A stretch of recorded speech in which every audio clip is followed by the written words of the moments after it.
Tetapi apa yang kita tidak dapatkan secara keseluruhan mungkin bisa kita isi dari sisa-sisa waktu kita yang akan masih tersisa. Jadi nasihat kita di malam hari ini, maka mungkin ada cukup baik untuk kita bahas menyoal tentang kedekatan kita dengan Al-Quran Al-Karim.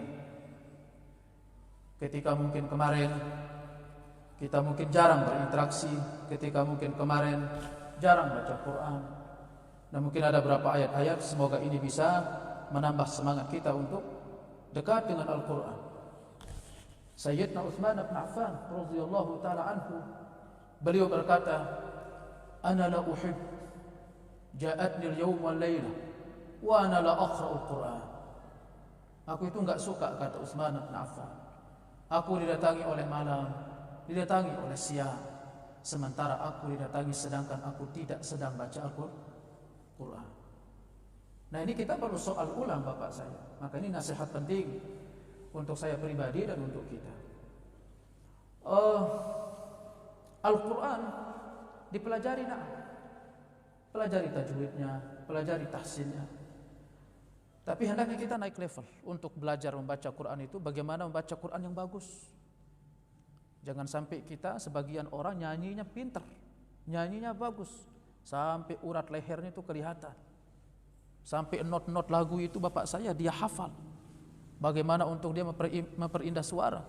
Tapi begitu dia baca Quran, aduh, berantakan. Tapi kalau nyanyi, jagonya Masya Allah. Nah, ketika itu seorang muslim, kita perlu menyoal diri untuk itu. Ya, bukan soal dia mau mencari uang atau apa, itu urusan orang. Tapi ketika kita menyoal diri kita, ketika kita lebih unggul dalam masalah-masalah seperti itu, tapi kita down, yaitu apa? Kurang dalam masalah agama. Saya enggak menuntut bapak saya untuk bagus baca Qur'annya seperti Masyari Rashid atau seperti Syekh Al-Ghamidi misalkan.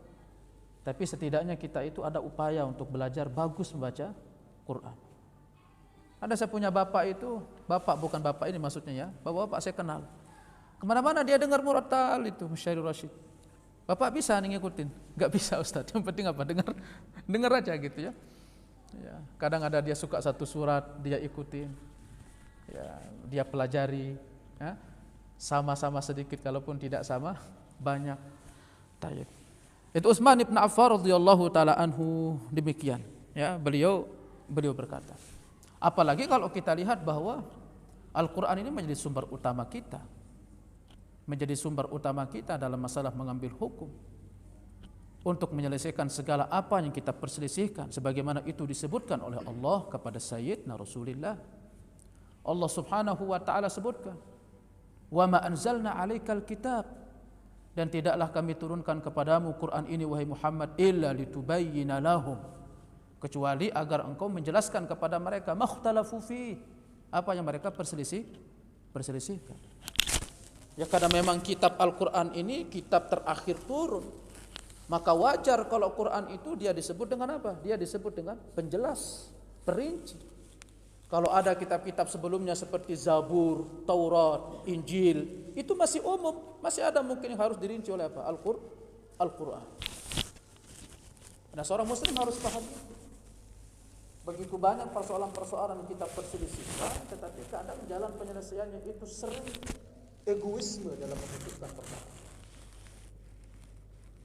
Nah, kadang kita di situ kita diuji kedudukan kita pada Al-Quran. Referensi kita untuk apa? Referensi hukum. Sumber kesalahan, sumber meninggalkan kewajiban, itu karena kita jauh dari Al-Quran. Tidak pekaknya hati ketika baca Quran. Ketika mungkin kita bernyanyi, naam, kita bisa nangis, bernostalgia dengan lagu-lagu klasik atau lama, ingat dengan masa lalu. Nangis gak bapak saya? Nangis karena sendiri mojok di kamar stereo gitu ya. Begitu baca Quran pernah nangis? Enggak pernah nangis.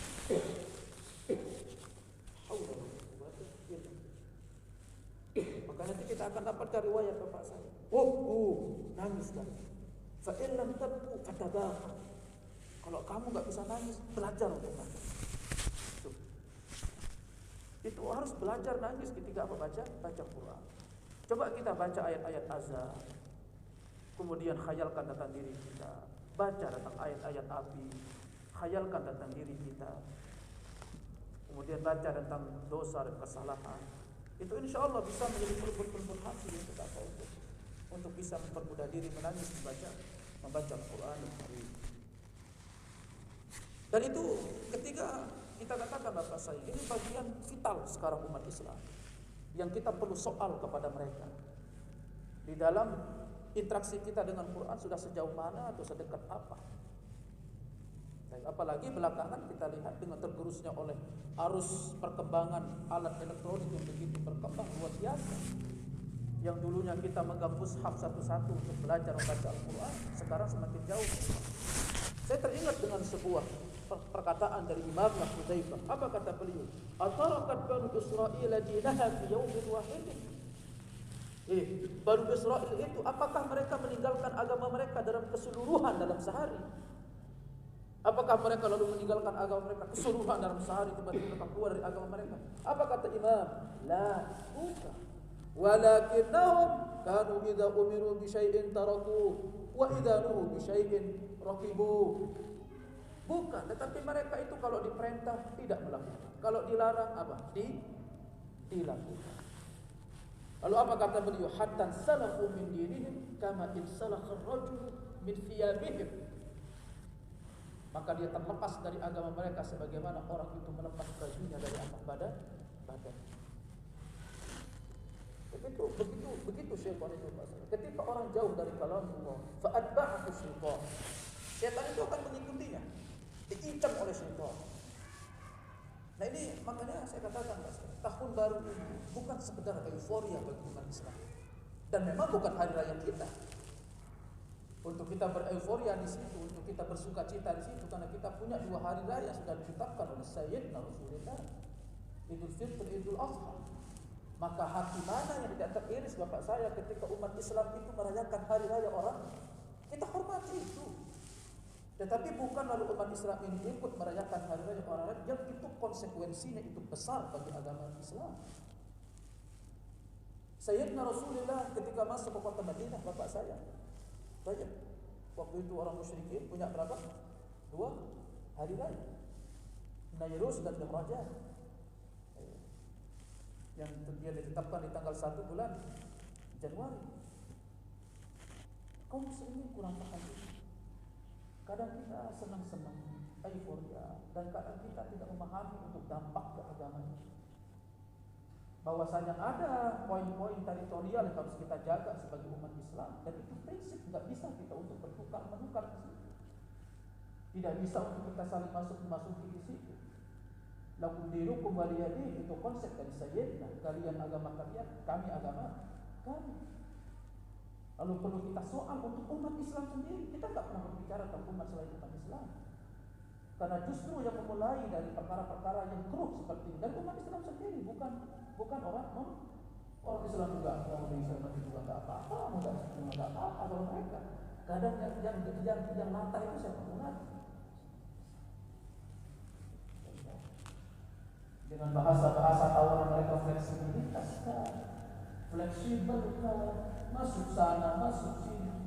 Ini kalau kita harapkan Islam di pundak-pundak mereka, Islam mungkin 10 tahun ke depan, 20 tahun ke depan, itu mungkin Islam akan datang sama anak-anak itu sudah tak tahu wajah Islam mana. Kalau tidak ada substansi dari umat Islam sendiri untuk mempertahankan nilai-nilai originalitas Islam itu sendiri, maka Bapak saya tahun baru ini kita sudah tahu. Sekarang kita sudah tanggal 1. Sekarang kita sudah di tanggal 1.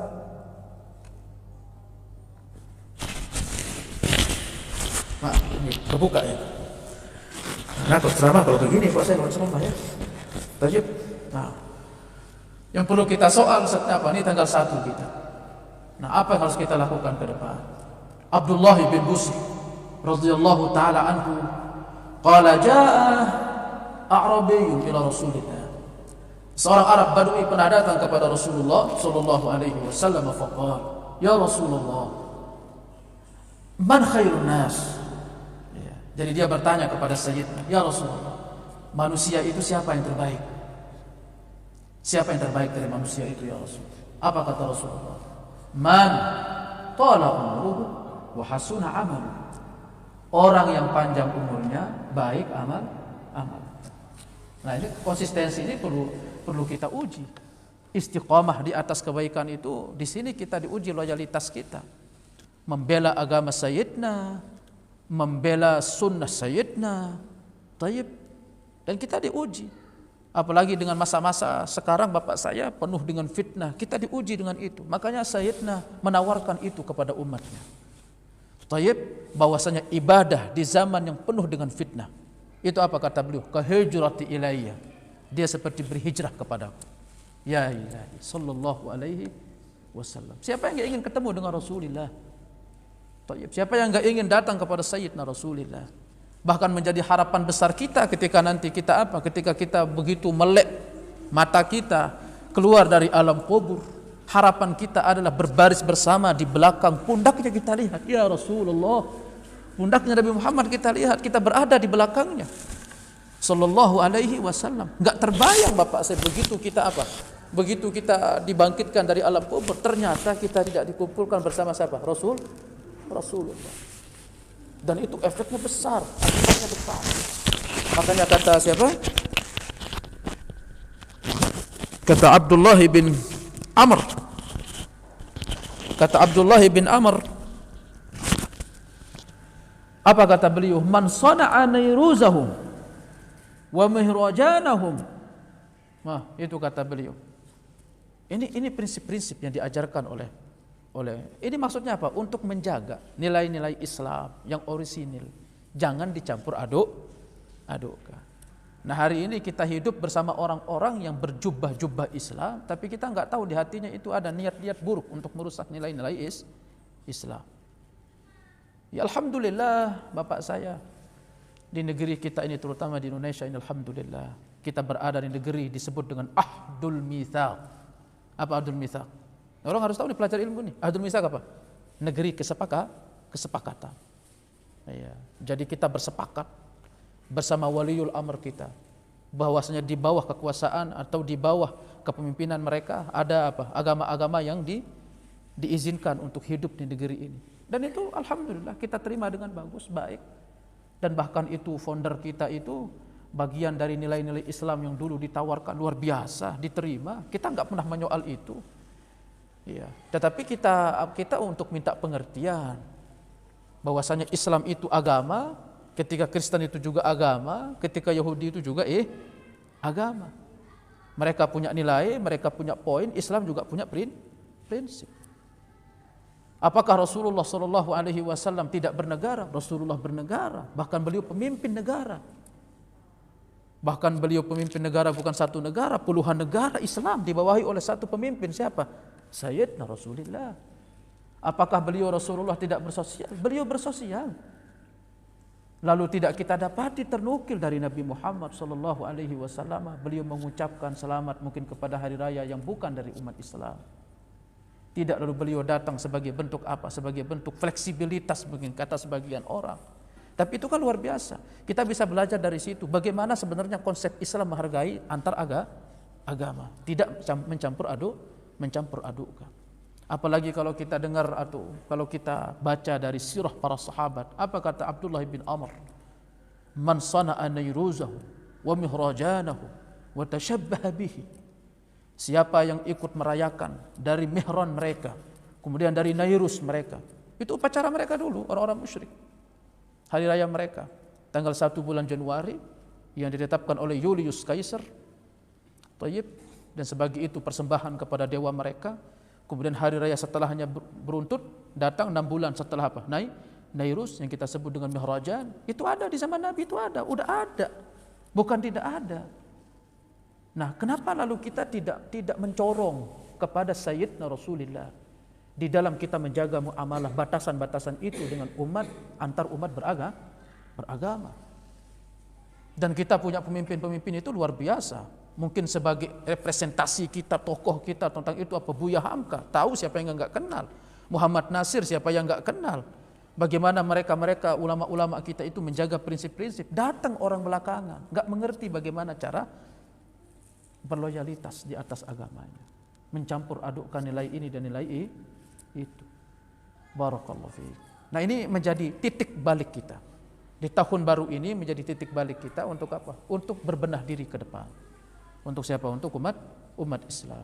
Wa tashabbaha bihi wa yaumal qiyamati yuhsyaru yaumal qiyamati ma'ahum, kata Abdullah bin Amr. Siapa yang ikut merayakannya, ikut bersukacita di situ, ikut bergembira di situ, menyerupai mereka, apa kata Abdullah bin Amr? Nanti hari kiamat mereka akan dibangkitkan bersama mereka. Ini kan takut kita ini sebagai umat Islam. Konsekuensi harus kita apa? Jaga. Masya Allah. Jangan ditanya, jangan disoal Nabi Muhammad tentang baiknya kepada antar umat manusia. Makanya ada diistilah dengan ukhuwah wataniyah, ada disebut dengan ukhuwah insaniyah, ada disebut dengan ukhuwah ikhwaniyah, islamiyah. Itu kita faham, alhamdulillah. Apalagi mungkin dengan konsep yang ditawarkan ummatan wasatan, umat yang berjalan di atas Al-Quran dan Sunnah, Masya Allah, itu bagus. Tayyib, jangan disoal tentang itu. Nabi Muhammad itu disebutkan kan di dalam hadis itu. Kamu kalau lagi masak, bikin masakan itu diperbanyak kuahnya. Tetangga kamu itu berikan. Tetangga kamu itu siapa? Yahudi, Nasrani, berikan. Sampai sahabat itu mengatakan apa? Sampai Rasulullah itu terus mengingatkan. Sampai saya merasa bahwa seolah-olah saya antara dia itu saling apa? Mewaris. Ya ilahi. Nilai mana yang paling bagus diajarkan kalau bukan nilai apa? Islam. Makanya itulah kita katakan syariat ini syumul, sempurna. Barakallahu fiik. Itu menjadi titik balik kita, Bapak saya. Dahulu disebutkan oleh Imam Hudzaifah, apakah Bani Israel itu meninggalkan agama mereka dalam sehari? Enggak.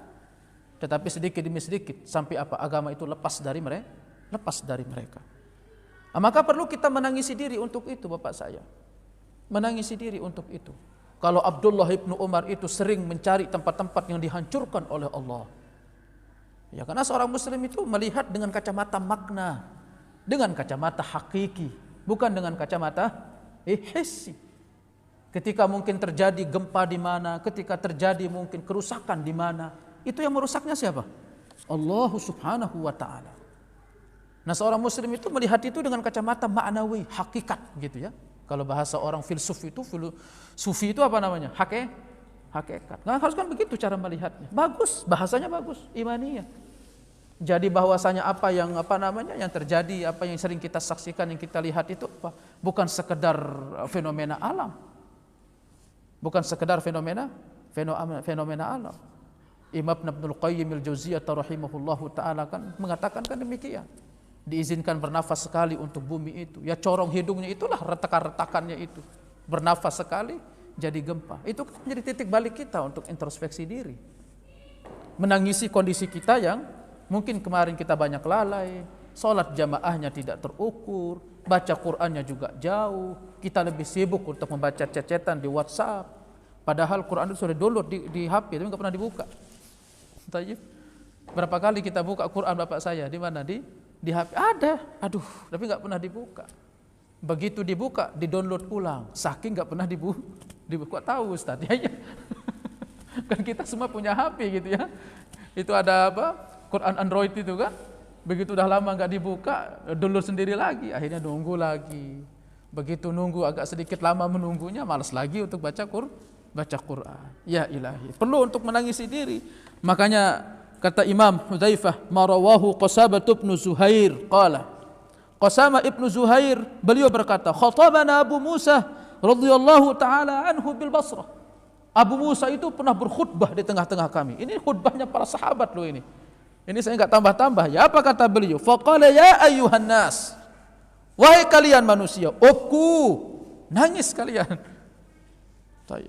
Kenapa? Fa illam tabku fatabakam.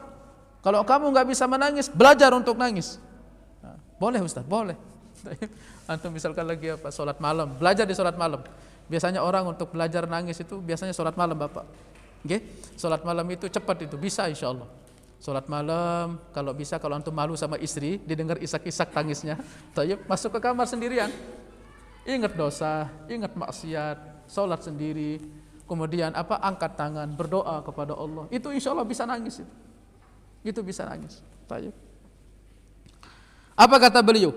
Fa illam tabku fatabaqu, kata Abu Musa. Kalian kalau enggak bisa nangis, belajar untuk nangis. Fa inna ahlan nar yabkuna dumu'a hatta tanqati. Ya ilahi, thumma yabkuna dima.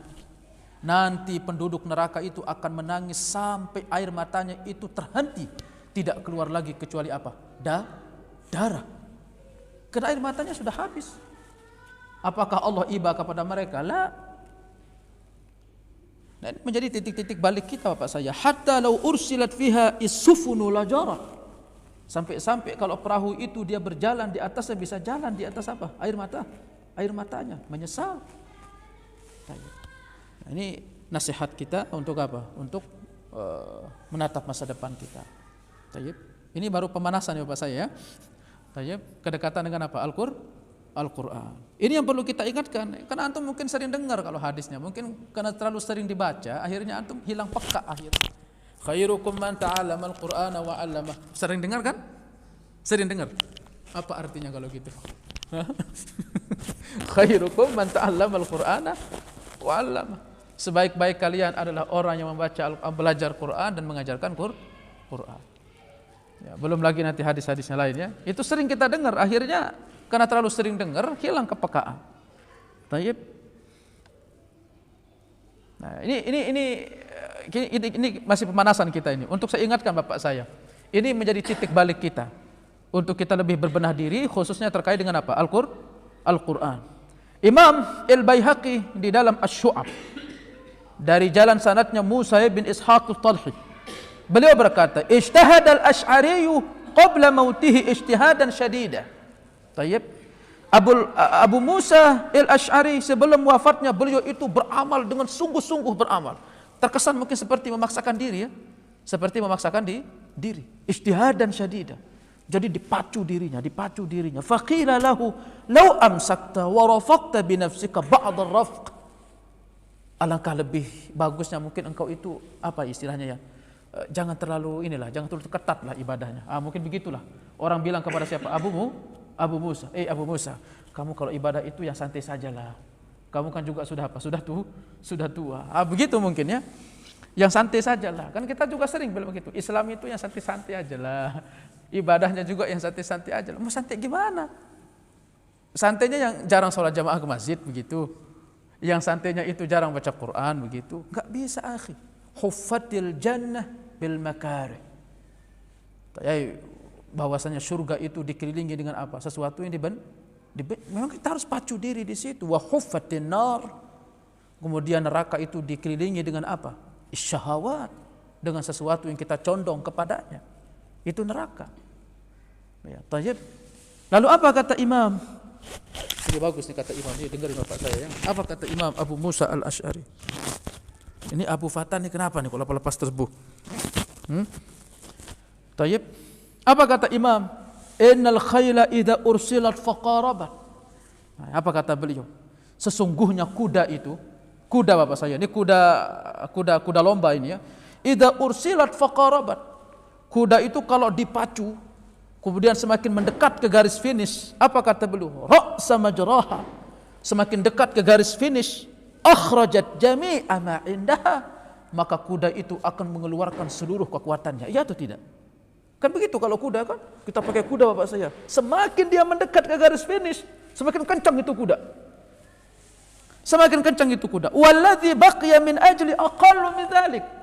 Sementara usiaku yang tersisa lebih pendek daripada itu. Ya ilahi. Ini luar biasa nih. Merenung nyawa tentang apa? Titik balik untuk memperbaiki diri. Apa kata Abu Musa al-Asy'ari? Pernah lihat kuda? Ketika kuda dipacu semakin dekat dengan garis apa? Garis finish. Itu kan semakin cepat.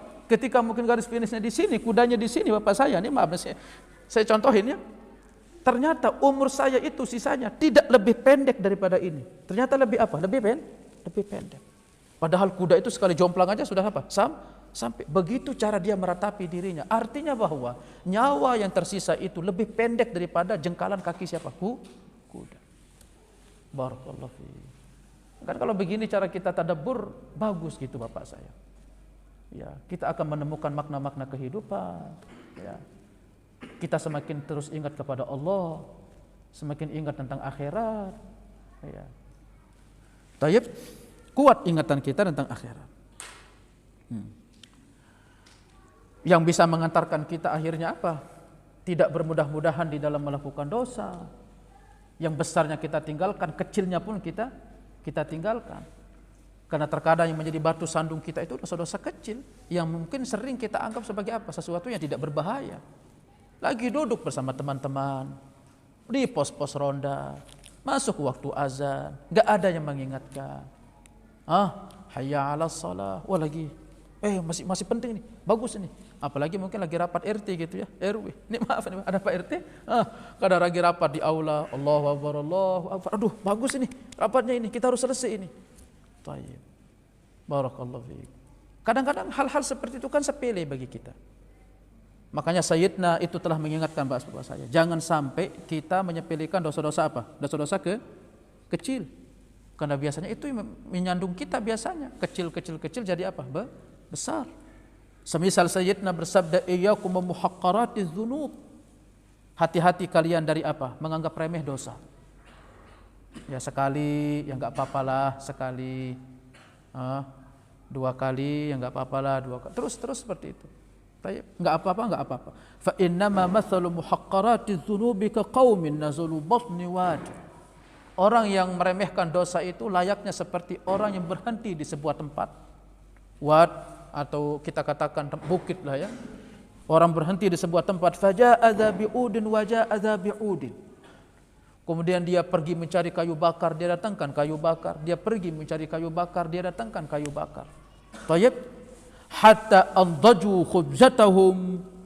Dengan itu mereka membakar roti-roti mereka. Dengan itu mereka makan.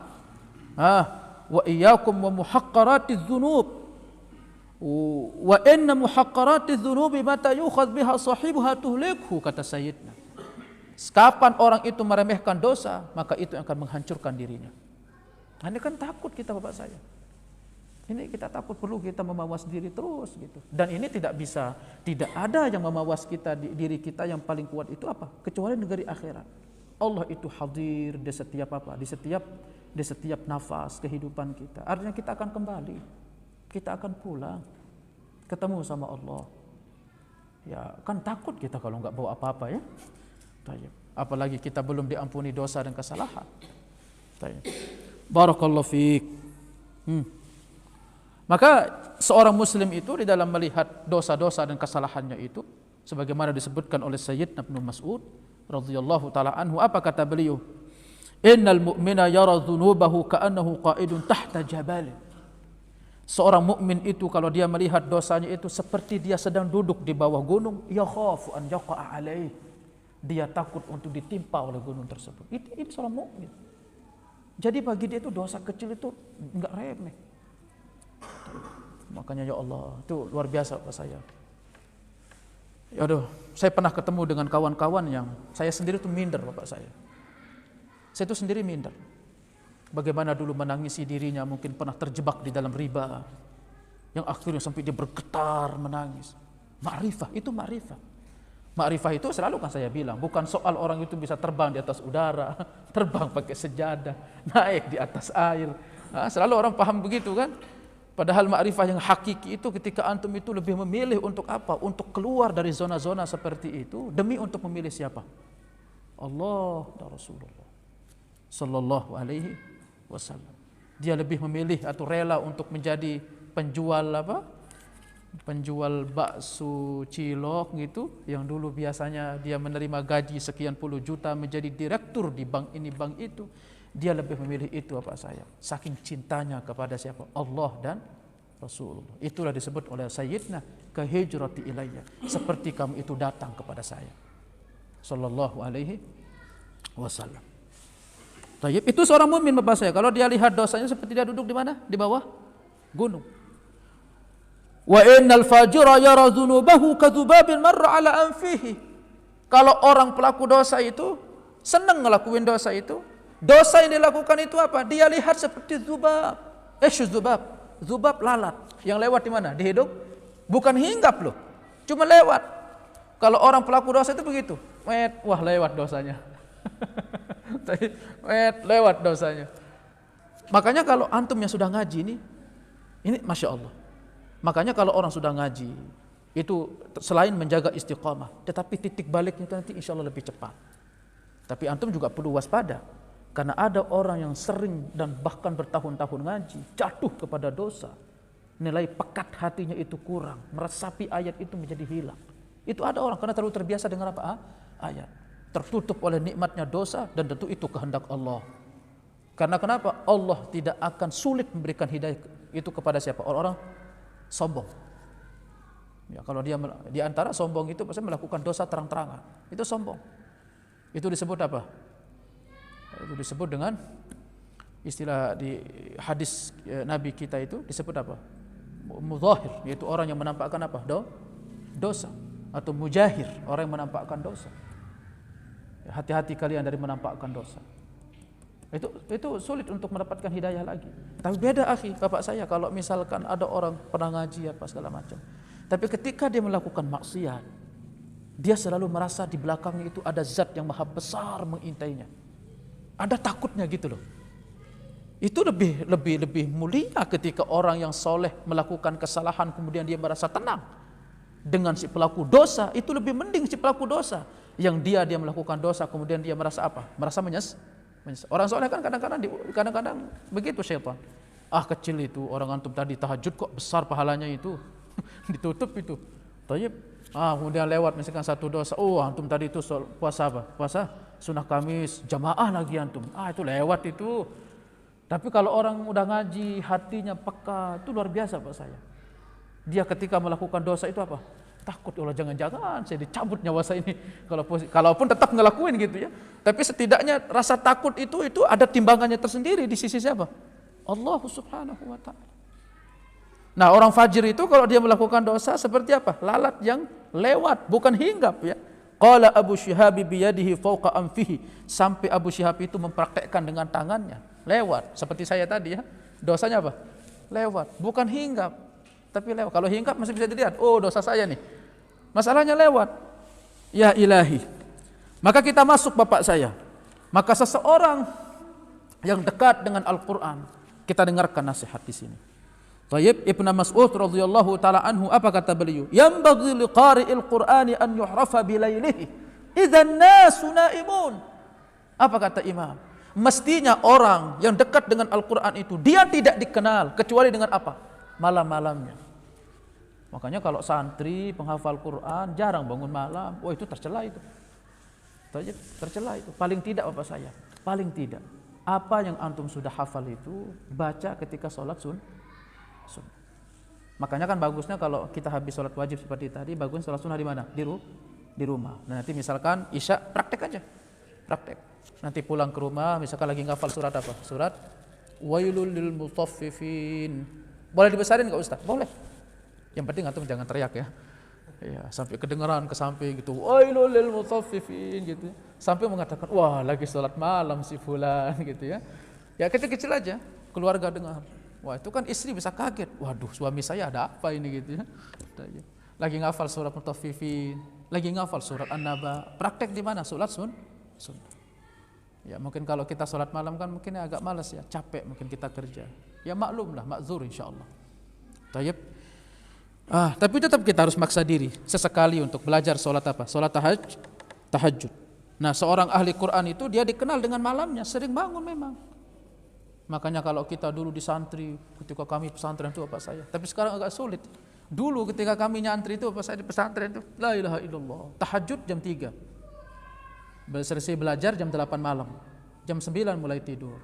Jam 3 dibangunin sama kiai. Kemudian kita sholat tahajud. Itu musola. Semusola segini kecilnya bapak saya ya. Itu seluruh ruangan itu penuh dengan suara tangis santri. Ada yang lagi sujud, ada yang lagi doa nangis. Allah itu bikin kita pengen balik kemana? Dunianya gitu. Dunia agama itu jantungnya memang ya di tempat-tempat itu gitu. Masjid, mushola, pesantren gitu ya. Tapi itu bisa dipraktekin di rumah bersama keluarga. kalau kita punya komitmen untuk itu. Wa bi bukaihi wa bi naharihi idzan nasu muftirun. Dan orang yang dekat dengan Al-Qur'an itu dia dikenal dengan di siangnya apa? Tidak sering makan. Ya, makanya kalau ada santri penghafal Quran kuat makan, yuk bukan kita soal hafalannya, tetapi itu tercederai dia dari sisi akhlak ahli Quran itu masih sedikit makan. Tayyib. Wa bi bukaihi idzan nasu yadhhakun, dan dengan menangisnya dikala manusia apa? Tertawa. Wa bi wara'ihi idzan nasu yakhlitun, dan waraknya ketika manusia itu apa? Berbangga-bangga. Wa bi samtihi idzan nasu yakhudun, dan dengan diamnya ketika manusia itu apa? Tenggelam dalam obrolan mereka. Wa bi khusyu'ihi idzan nasu yakhlitun, dan dia dikenal dengan khusyuknya ketika manusia itu apa? Tidak bisa itu sifat ahli Quran, akhi. Makanya antum jangan terlalu baperan kalau ketemu sama hafiz Quran ya. Matanya sayu gitu ya. Kemudian apa? Pendiam gitu ya. Apalagi ditambah sama apa? Keruyuk-keruyuk badannya ya. Jangan sampai antum bilang, udah ngafal Quran tapi kok begini akhlaknya. Bukan, karena memang penghafal Quran tuh begitu. Dia jarang ngomong, lebih banyak dia. Karena daripada banyak ngomong nanti jatuh apa? Hafalannya hilang. Karena dengan dia ngafal Quran itu kepemudaannya itu sudah terenggut banyak, itu urat-urat kepalanya itu sudah dia pakai untuk apa? Isi dengan ayat-ayat suci Al-Qur'an. Dan yang paling penting tadi saya baca ayat apa saja? Bal huwa ayatun bis-sudur. Makanya saya katakan bahwasanya menghafal Quran itu mukjizat. Di sini dalilnya keutamaan orang berhafal. Makanya kita naik level untuk apa? Untuk kita belajar, bukan sekedar tajwid. Ada banyak tajwid di sini. Biasanya pada tajwid seminggu perlu kabur. Baik, belajar bahasa Arab 2 minggu kemudian kita kabur. Harus ada ya tajwid tahsin. Ada di masjid. Baik, insyaallah. Alhamdulillah kalau ada. Belajar, berarti kita perlu naik tingkat level. Memperbagus bacaan. Kemudian apa? Merenungi. Baik, mentadabbur. Baik. Merenungi dan mentadabbur, mengamalkan isi-isinya. Kita naik level ke situ. Wa bi khusyu'ihi idzan nas yakhtalun, dan dia dikenal dengan khusyuknya dikala manusia itu apa? Dikala manusia itu tidak bisa khusyuk. Di tempat yang lain Imam Ibn Mas'ud radhiyallahu taala anhu beliau juga menasihatkan, man kana yuhibbu an ya'lama annahu yuhibbu Allah azza wa jalla. Siapa yang dia itu cinta untuk mengetahui dirinya itu mencintai Allah. Nah, kita mau cinta Allah atau tidak? Kita mau dicintai oleh Allah atau tidak? Siapa yang ingin tahu tentang itu? Maka apa kata Imam? Falya'rif nafsahu bil Qur'an. Maka hendaknya dia dekatkan dirinya dengan Al-Qur'an. Wa in ahabba al-Qur'ana fa huwa yuhibbu Allah ta'ala. Kalau dia itu dekat dengan Quran, maka itu akan dia cinta kepada Allah.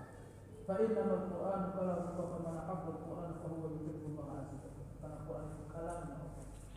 Maka siapa yang dekat dengan Quran, maka dia cinta kepada Allah. Banyak kan orang kalau ternikmat itu harusnya baca Quran kenikmatan. Karena kenapa? Karena lisannya yang antum baca Quran itu adalah apa? Memperagakan kalamnya siapa? Allah. Ya, nikmati. Karena itu Allah Subhanahu wa taala yang punya firman, Allah yang berfirman. Makanya itulah kenapa kita wajib untuk belajar tajwid sama supaya kita jangan salah memperagakan firman siapa? Allah. Paling tidaklah di area-area surat-surat yang kita baca, Fatihah, kalau kita sholat. Ini kalau boleh saya takut timbangan. Orang yang kurang tasbih dibaca Fatihah enggak sah sholat. Baik. Nah, itu harus belajar Fatihah. Kalau enggak sah ini berapa tahun dengan sholat itu enggak diterima atau enggak? Insya Allah keterima. Kalau maksudnya bagaimana? Terus belajar. Ada kemauan untuk belajar. Kalau bukan berpangku tangan enggak mau belajar. Makanya anak-anak kita yang kecil-kecil ini suruh dia ngaji supaya nanti begitu dewasanya enggak perlu lisan. Ya, po itu kan huruf-hurufnya sulit kalau orang tua ya. Po, to gitu ya kalau orang tua ya. Padahal to itu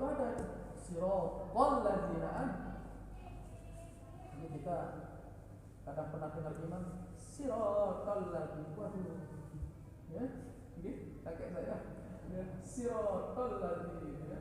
Yang ini bukan masalah apa, cuma apalagi kalau imam itu memang harus ada kualifikasi yang terpenuhi pada dirinya, bukan sembarangan. Karena dia akan membawa sampan perahu manusia yang tanggung jawab. Kalau ada yang salah, dia yang bertanggung jawab. Nah, masalahnya kalau kita salah, dia salah, siapa yang tanggung jawab begitu? Nah, makanya harusnya masjid itu punya standarisasi ketika menetapkan imam siapa yang jadi imam. Nah, kadang-kadang di kota itu kadang lebih peka sama hal-hal begini kan. Sampai kalau di kota itu saya, kalau kita tahu Ramadan, sampai dia itu mau untuk apa? Mau untuk gaji orang itu sampai 5 juta per siapa per Ramadan, 6 juta, 7 juta hanya untuk jadi imam puasa Ramadan. Makanya kadang-kadang saya lihat pilihan agama itu lebih apa ya? Lebih tinggi di mana di kota sama di kampung. Kadang kalau di budaya kita kayak kalau di kampung itu kalau imamnya sudah satu itu aja gitu ya. Kadang kita ada anak-anak muda pulang dari pesantren harusnya kan diberdayakan. Ya, tidak apa-apa kita perlu berbelakang satu langkah. Oh alhamdulillah ada istafet dakwah kita ke depan untuk meneruskan masjid ini. Kan harusnya begitu. Saya nggak berbicara itu. Intinya seseorang itu perlu mengoreksi bacaan. Jadi itu bentuk dari cinta kita untuk melafalkan firman Allah itu dengan sebaik-baik. Sudah isya atau belum? Belum ya?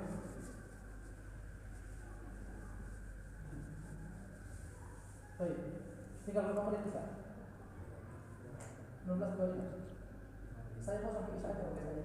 Kita coba sampai isya. Oh, ada beberapa riwayat yang luar biasa ya. Mereka para salafus saleh itu menunjukkan diri mereka itu bagaimana mereka di dalam membaca Al-Quran. Baik, sifat-sifat ahli makrifat atau ahli apa namanya ya, ahli manzil ketika mereka membaca Al-Quran. Imam Nawawi rahimahullah di dalam kitab At-Tibyan ketika beliau berbicara faslun fil bukai 'inda qira'atil Quran, ada satu bahasan nanti bisa buka kitab At-Tibyan di hamalan atau fi adab di hamalatil Quran, penjelasan tentang adab-adab seseorang yang membawa bendera Al-Quran. Karena Al-Quran itu punya adab-adab, punya etika, tidak sembarangan dia. Karena di dalam dirinya itu ada ayat yang dia bawa, bahwa ayat untuk syukurin dan dia. Itulah ayat-ayat yang Allah letakkan di dada orang-orang yang berpegang teguh. Makanya orang yang menghafal Quran itu menjadi poin tersendiri bapak saya dalam masalah keilmuan. Antara orang yang hafiz Quran dengan orang yang tidak hafiz, tentu orang itu lebih hafiz.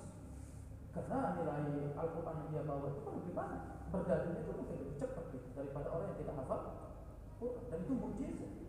Bal huwa ayatun fi suduril ladzina utul ilm. Bahkan itu adalah ayat-ayat yang Allah letakkan di dada siapa orang-orang yang berikan ilmu. Maka standar tingginya ilmu seseorang itu satu poin mendadak untuk hafiz Quran ini. Hafiz Quran. Wa ma yajhadu bi ayatina illa dhalimun, dan tidaklah orang-orang yang mengingkari ayat-ayat kami itu kecuali siapa? Orang-orang barakallahu. Ya, semoga kita bisa naik level. Semoga kita bisa naik level. Itu mereka apa saja wa syi'ar ibadillah as-salihin. Menangis ketika baca Quran itu syiarnya hamba-hamba saleh. Syiarnya orang-orang ahli ma'rifah. Orang-orang yang dekat dengan saya. Allah Subhanahu wa ta'ala. Allah Subhanahu wa ta'ala berfirman wa yakhrujuna lil-aqan yaqul wa yaziduhum khushu'an. Tersungkur muka wajah mereka ke tanah, ke bumi, menangis mereka. Ketika apa? Baca Al-Quran. Karena kalau orang kafir ketika diingatkan baca Quran dulu di sana sayyidna, maka Allah sampai kan ada riwayat kata saya, ingat ketika Rasulullah baca Quran, orang-orang kafir itu seperti ulama Abu Jahal. Dia undang bidu wanita nyanyi di mana? Di samping Nabi lagi baca Quran. Ada perempuan lagi nyanyi supaya apa? Orang itu dialihkan pendengarannya kemana? Ke penyanyi. Sampai begitu dulu orang. Karena orang muslim itu harus punya ciri khas tersendiri dengan kita. Jangan ketika kita baca novel lebih bisa rangsang jiwa itu daripada ketika kita baca Quran. Ada step-step yang kita lakukan. Belajar tafsir, baca terjemahannya, ngaji yang benar. Ya insya Allah itu bisa kita isi bagi kekosongan waktu, apalagi sisa waktu kita ya untuk tahun depan ini. Itu sifat siapa? Orang-orang saleh. Waqad waradat fihi ahadits wa athar salaf katsir. Telah datang hadis-hadis serta asar-asar salaf begitu banyak, kata Imam Nawawi. Famin dzalika 'an Nabi sallallahu alaihi wasallam rawahu Ibnu Majah. Baik, Imam Ibnu Majah meriwayatkan hadis ini di hadis yang ke-4196 di dalam bab zuhud, bab husn wal buka. Bab yang menyebabkan apa? Sedih dan menangis ketika membaca Quran. Sayyidina apa kata beliau? Iqra'ul Qur'ana wabku. Bacalah oleh kalian Al-Quran dan nangislah. Fa in lam tabku fatabah. Kalian kalau enggak bisa nangis, belajar dulu Bapak. Nah, coba pilih surat-surat itu Bapak yang kita paham artinya. Yang kita paham misalkan azab, ayat yang menerangkan azab, ayat yang menerangkan azab. Dan kita satu kalau kita jadi orang benar. Kadang lain di lisan, lain di beda antara lisan, beda ini di. Nah itu kan interpretasi diri kita di itu bagus. Nah bacalah ayat-ayat. Wa an Umar bin Khattab radhiyallahu anhu. Dari Umar, siapa? Umar bin Khattab. Lepas lagi ya. Allah Bu Fatan. Kayaknya anaknya enggak bisa diam kayaknya ya.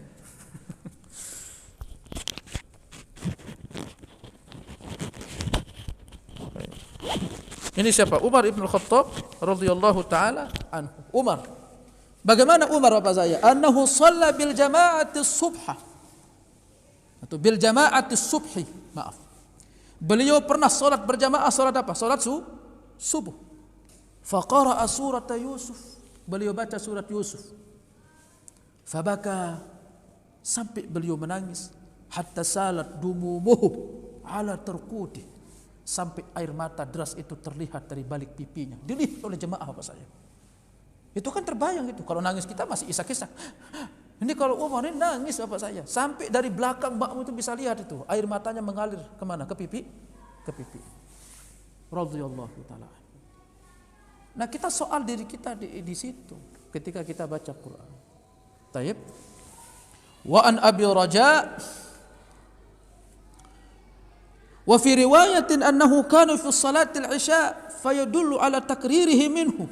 Wa fi riwayatin annahu baka hatta sumi'u buka'uhu min wara'is sufuf. Umar bin Khattab itu apa saya pernah beliau menangis ketika apa? Mengimami salat sampai suaranya beliau menangis itu didengar sampai saf paling belakang. Ya ilahi, gimana histerisnya Umar ketika baca apa? Kita ketika nonton konser teriak anak-anak itu. Ada yang diinjak sampai meninggal hanya demi untuk mendengar senar gitar yang dipetik. Ini Umar bin Khattab. Histeris dengan mendengarkan apa? Baca Al-Qur'an. Nah, coba kita soal diri kita di situ. Sudah azan? Tafadhol. Kita azan dulu.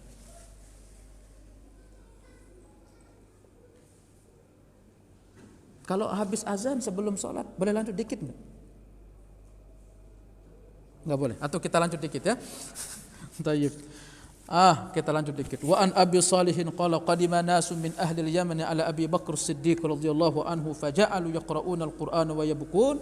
Faqala Abu Bakar As-Siddiq radhiyallahu anhu hakadha kunna. Demikian juga dengan sahabat-sahabatnya lainnya. Abu Bakar As-Siddiq ketika dulu orang-orang Syam datang bertemu dengan Abu Bakar di salat-salatnya beliau itu apa?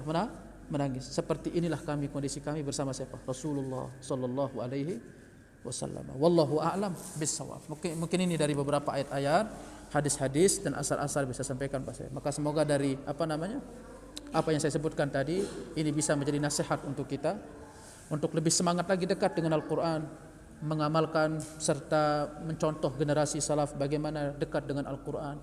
Dan saya ingatkan sekali lagi, semoga ini menjadi titik balik kita untuk menatap tahun baru ke depan, untuk kita bisa memperbaiki diri, berbenah diri ke arah lebih baik. Baik, wallahu waliyun dzalika wal qadiru alaih. Ada pertanyaan satu saja. Ada yang mau nanya?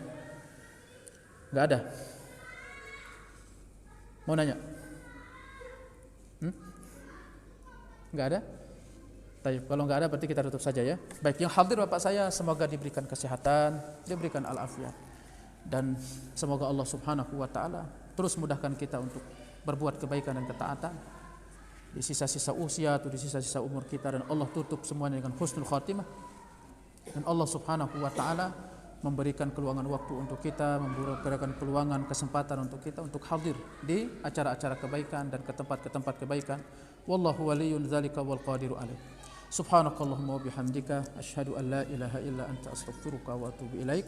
Assalamu alaikum warahmatullahi wabarakatuh.